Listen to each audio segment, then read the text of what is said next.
Kung nagpaplano kang bumili nitong DJI Osmo Nano at nag-iisip ka kung okay ba battery life nito, especially for daily vlogging, well, in today's video, susubukan natin sagutin yung tanong na yan. Kasi bago ko binili itong Osmo Nano, yun din ang concern ko. Lalo na kung sanay ka gumamit ng action cameras katulad ng DJI Osmo Action 5 or 6 na merong extra batteries at madaling palitan ng battery anytime na mauubusan ka. This one, unfortunately, wala siyang ganun. Kaya nga meron ako laging battery anxiety dito eh. So today I decided na itetest ko yung battery life nitong DJI Osmo Nano. Meaning I'm gonna do a daily vlog, ito lang ang gagamitin natin. Hindi tayo mag-charge uli. Talagang kung ano lang ang meron tayo. I've charged this 100%. So kung maubusan tayo, yun ang tapos ng vlog natin. And I'm hoping na mag-last siya the whole day. Siyempre, susubukan pa rin natin tipirin to para talagang mag-last siya. So minsan, tatanggalin siya sa vision dock. At ito lang camera na to ang gagamitin natin. So if you don't know, I am doing half a marathon this October at tatakbo tayo this morning. Pagkatapos nun, pupunta tayo sa Manchester kasi nga Chinese New Year daw ngayon. Maraming ganap doon sa city center. So mag-iikot-ikot tayo. Hopefully, tumagal itong baterya na to all day. So tara, samahan nyo ako dito sa daily vlog ko. At at the end of the video, sasabihin ko sa iyo kung tumagal ba siya all day. At kung meron mo natira dito sa battery ng DJI Osmo Nano. Tara, let's go! Oh wow, maaraw pero malamig mo. Tama lang siguro itong outfitan natin. Alam mo, tuwing bago ako tumakbo, medyo may konting kaba or excitement. Hindi ko alam kung bakit, pero I think it's more of excitement. So ngayon medyo mababa yung tatakbuhin natin kasi I think I'm on my 4th week of training. So we're gonna try for 10K. Kaya lang medyo delikado ang kasi tignan mo. Oh, medyo frosty yung sahig. Buti na lang itong suot ko sapatos is for all-terrain. Medyo pricey siya pero kailangan natin mag-invest pagdating sa sa running natin. Okay, lakad muna tayo. As usual, warm up. Pag-dynamic stretches na tayo. Like the last time. Boring, so hindi natin papakita yun. Pero 10K, easy run. Datahandaan nila natin. Medyo same route tayo pero hahabaan natin ng konti. Medyo extend natin yung distance natin. Easy pacing. Hindi tayo magmamadali. And hopefully, hindi masyado shaky to. So hindi ko dinala yung head mount ko kasi gusto ko mag-beanie hat. Kasi malamig nga.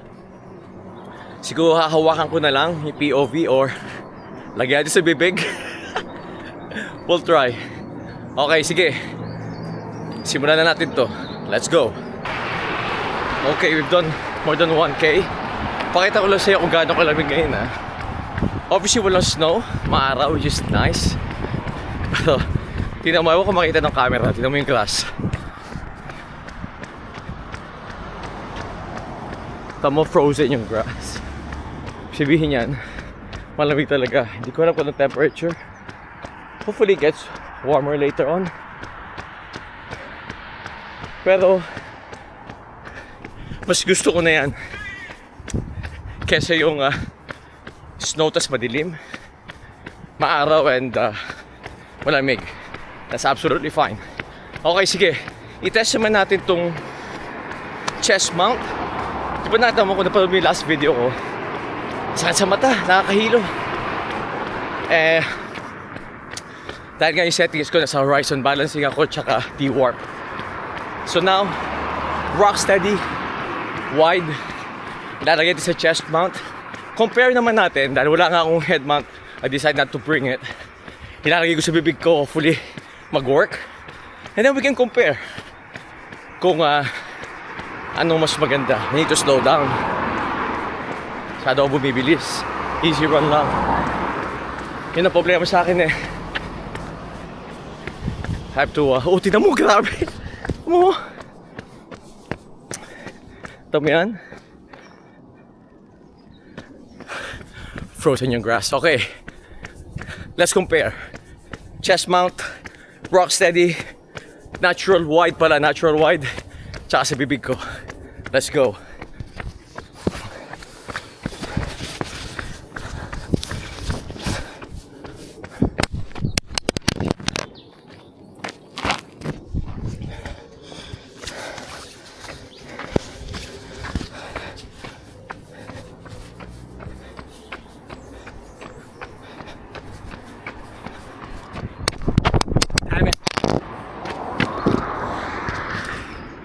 That's not working. 2 beses naglag. Damn! Yung suot ko siguro okay pa naman. May case cover, hopefully hindi nasira. Oh my God. Okay, chinek natin. Baka magasgas. Ay, salamat. Kala ko may gasgas eh. Anyway, scratch na natin yung adjustment kasi I think dito sa suot ko hindi ko makapit yung magnet. Pero let's try yung naisip ko sa bibig. Let's see. Obviously hindi ka makapagsalita, di ba? Let's try.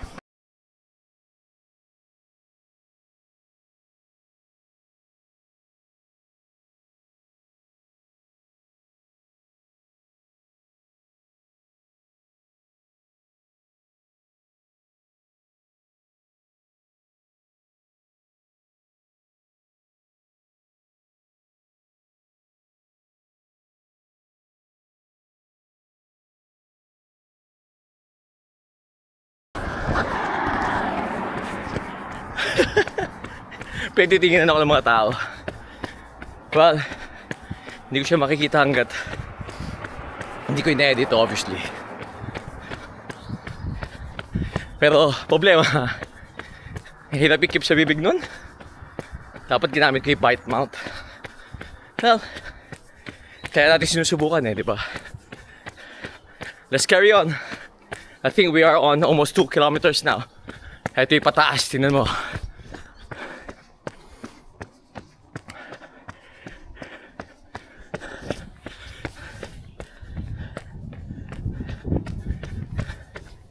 Medyo pataas na.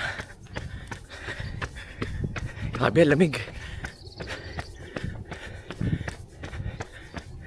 Dapat may tayo ng gloves. I think the gloves kailangan natin. Hindi ko na-expect na ganito kalamig. First time natin, so more excuses to shop. Ang gastos itong running year na to ah. Let's carry on.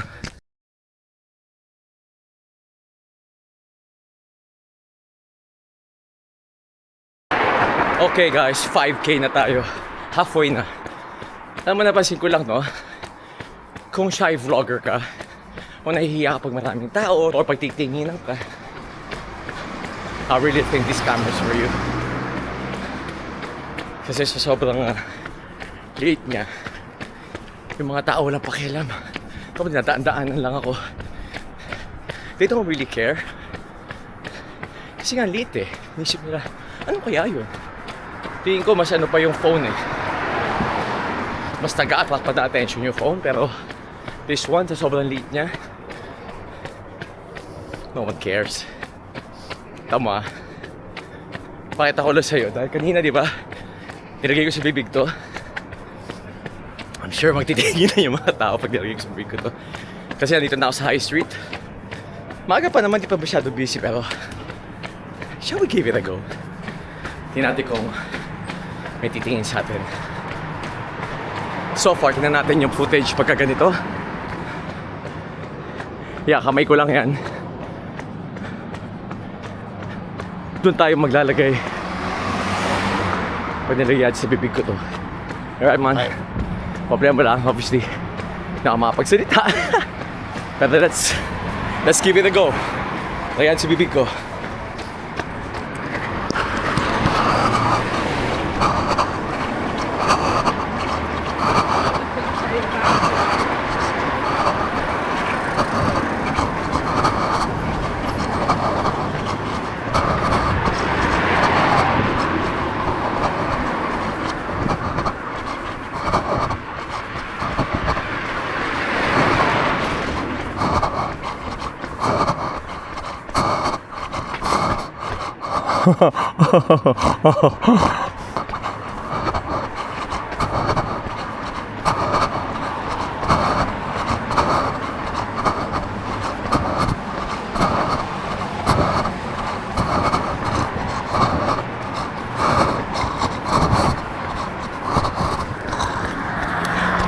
May mga tumitingin iba. Okay, sana kaya. Obviously, hindi ka tatagal. Pero may bite mount ako, yung ginagamit ko dati swimming eh. sa mga water activity. Next time, try natin yun. Alright, focus muna tayo. Tipirin natin yung baterya. Let's go! Alright guys, 10K done. Ang time natin is under an hour. I'm so happy about that. Okay, first try in 15 years. 10K. Not bad, diba? Tsaka, zone 2 lang ako, I think. I think my average heart rate, hindi ko na matandaan, I think 160. Cool down lang tayo. Ang ganda ng weather na. It's really warm kasi pawis ka na. Okay, sige. Bihis lang ako. Oh, sorry, ligo lang pala. BS, konting trabaho. Tapos, pupunta tayo ng Manchester kasi nga Chinese New Year. So, hindi ko alam kung ilan ang percentage ng battery nito. Mamaya malalaman natin, sabihin ko sa'yo kung nasa na tayo. Again, ang form of charging lang natin kung ano yung kung ano lang yung battery na nasa Vision Dock. So talaga iti-test natin ito, Osmo Nano, kung pwede pa talaga o kaya ba niya ng one day full vlogging na hindi ka maubusan ng baterya. Yun kasi laging fear ko, di ba? So sige, I'll see you later guys.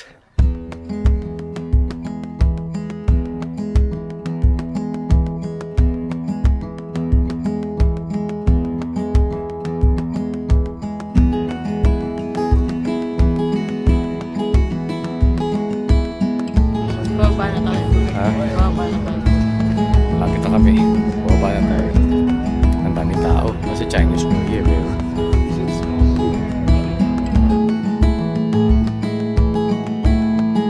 Nandito na tayo sa Manchester. Ito yung pinaka city center natin. Ang daming tao. Obviously kasi Valentine's Day, at the same time Chinese New Year at celebration nata is today and tomorrow. As you can see, ito kami sa South Regis. Ang daming tao. Kailangan magtamaw din.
Mga Chinese cars. Ito oh, Chinese car to, Jayco. Ito maganda to oh. Parang na Range Rover nila yan eh. Jayco. Oh, okay. Nice oh, Jayco. 7-seater. Jayco oh. Oh, this is one this one's nice oh. Art Cafe, oh, Papa. Art Cafe. Jayco. This one's Omoda. This sa atin BYD. Ito different brand, Omoda.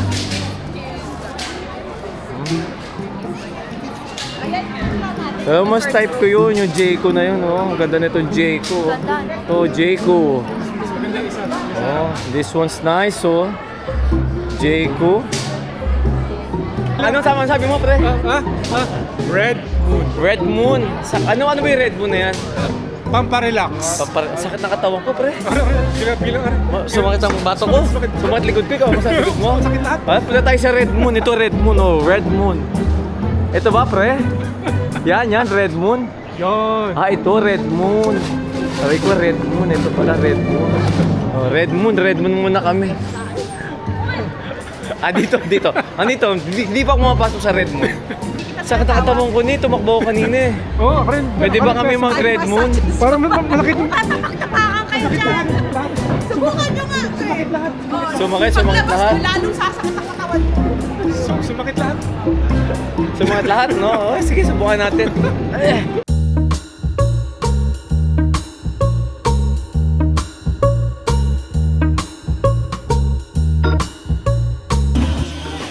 Tapos siya, meron siya ganito. Ay, meron din kasi siya na. Ang cute. Sira na, sira. Oh, takip pala yun. May sakit pa siyang plastic. Oo, ganito to. Pag tinanggal mo, Ito mga yung baso. Hot siya eh. hindi ka pwede sa plastic kasi hot ka eh. Natatakot ako. Yun. Oh, may naman ang hot na eh. Sarap. Hot. Ikaw mo. Sarap. Hot. So, less sugar. Pahinga Hindi natin ba to. lasang matcha? Matcha raw na hot na may tapioca.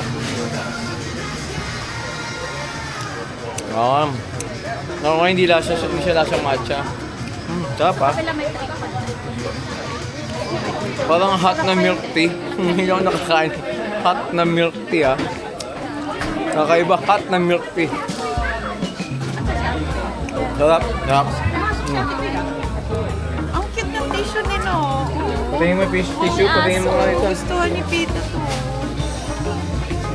Ohio. Yung pan-takeaway nilang ganda. Ha? Pan-takeaway nila na bag. Kakaiba yun, masarap. Hot na milk tea na merong pearls. Ano pa kayo sa Pilipinas niyan? Reno, kamusta yung tinapay dito sa bakery na yan? Number one. Number one! May accent po. Ayan na, siguro naman masaya ka na. Dalawang red Oh, yung yan. kape dyan, doon sa bakery yan, di ba? Number one! Tama. No, masarap. Ito matcha, Mari. Hot matcha Matcha? with tapioca. Oh. Eh, yung hot matcha mo, kamusta? Sarap. Sarap? Ano Saan yan? Anong brand yan? Ang cute-cute pa. Ohio. Ohio.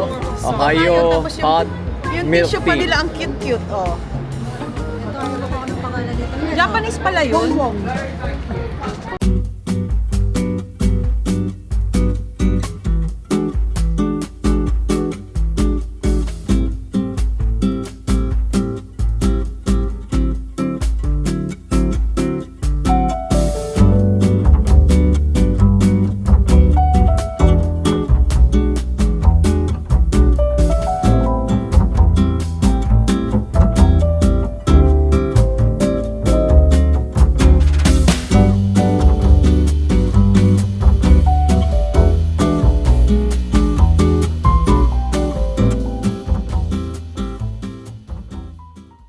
Okay, the next day na tayo. Alam ko na ang tanong mo, tumagal ba tong Osmo Nano the whole day? Sabi ko nga kasi, ang biggest fear ko pag ginagamit ko tong Osmo Nano is yung battery anxiety. Tumagal ba to? Mauubusan ba ako ng baterya? Mag-charge ba ako? Kailan ako mag-charge? Yung mga ganun tanong. So after using this the whole day yesterday, I can finally say, nagulat ako dahil meron pa natirang battery. Actually, mga 90% pa ata yung battery nito. Tapos yung Vision Dock, ay meron pa mga raw 10 to 13%. So, medyo nagulat ako doon dahil nagkasya siya the whole day yesterday. Pero mind you medyo aware talaga ako sa paggamit ko sa Osmo Nano. Madalas talaga ginagamit ko siya ng walang vision dock. Pero nung nasa Manchester na ako, medyo tinamad na ako.